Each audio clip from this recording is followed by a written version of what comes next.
If you want stronger plants, fewer pests, and harvests that actually impress you, what you do before planting matters more than anything that happens after. Most gardeners rush this part, and the soil never forgets it.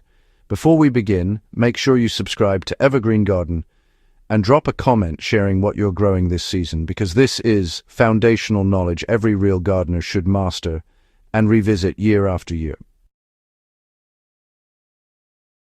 Why preparation before planting decides the entire season? Soil is not just dirt that holds plants upright. It is a living system, and planting into unprepared soil is like building a house on cracked ground. Plants can survive for a while, but they will never thrive. When soil is prepared correctly before planting, roots grow deeper, nutrients become available naturally, and water behaves the way it should instead of running off or drowning roots. This preparation phase determines whether your garden struggles all season or quietly works for you. Testing and reading your soil before touching a shovel. Before adding anything, you need to understand what you already have. Grab a handful of moist soil and squeeze it. If it forms a tight, sticky ball that stays shiny, you're working with heavy clay. If it falls apart immediately and feels gritty, it's sandy. If it holds together but crumbles easily when poked, you're already close to ideal loam. This simple test tells you how water and nutrients move underground and what corrections matter most. For serious gardeners, a basic soil test is worth doing at least once every few years. You don't need fancy lab language, just pH and basic nutrient levels. Most vegetables prefer a pH between 6.0 and 7.0. If your soil is too acidic, crushed agricultural lime applied at roughly 1 cup per square meter and watered in a few weeks before planting can gradually correct it. If your soil is too alkaline, elemental sulfur at 1 to 2 tablespoons per square meter works slowly but effectively when applied early. Feeding the soil before feeding the plants. Healthy soil feeds plants automatically. This is where organic matter comes in, and timing matters. Compost should always be added before planting, not after. For garden beds, spread a layer about 5 to 8 centimeters thick and mix it into the top 20 centimeters of soil. That ratio gives microorganisms enough food to multiply without overwhelming the soil structure. If compost is limited, well-rotted manure works, but only if it has aged at least 6 months. Fresh manure burns roots and introduces weed seeds. For manure, apply about 1 bucket per square meter and mix thoroughly. This improves nutrient content and water retention at the same time, which is especially important in sandy or depleted soils. Loosening soil correctly without destroying its structure is honestly one of the most important steps you can take.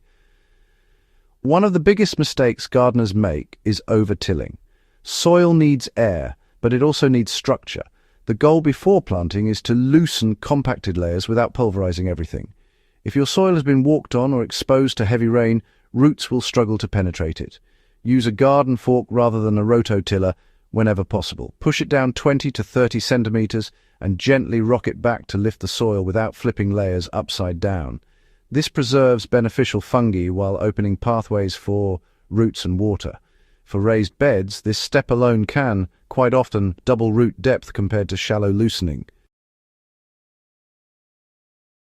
Recharging microbial life before seeds ever touch the ground is, well, absolutely essential. Microbes are the invisible workforce of your garden. Before planting, they need food and moisture. After adding compost, water the bed deeply and let it rest for 7 to 10 days if time allows. This rest period lets microbial activity stabilize and prevents nutrient spikes that can stress seedlings. For gardeners who want to go further, a simple compost tea can jumpstart life in tired soil. Mix 1 shovel of finished compost into 10 liters of non-chlorinated water, stir vigorously for a few minutes, and water the soil evenly. This is not fertilizer, it's an inoculation, and it works best when applied before planting, not after problems appear. Adjusting moisture before planting is really important to avoid early root stress. Soil should never be dry or muddy at planting time. The ideal condition, honestly, is evenly moist. Think of a wrung-out sponge. If you plant into dry soil, seeds will struggle to germinate evenly. On the other hand, if you plant into wet soil, you collapse air pockets and create compaction that can last the whole season. It's best to water your beds one day before planting rather than immediately after preparation. This allows moisture to settle naturally. So, when you plant, roots meet welcoming soil instead of shifting mud or dust. Creating a soil surface that protects your work is, well, a smart move before planting. Lightly rake the surface smooth, but never leave soil bare for long. Bare soil loses moisture and microbial activity rapidly.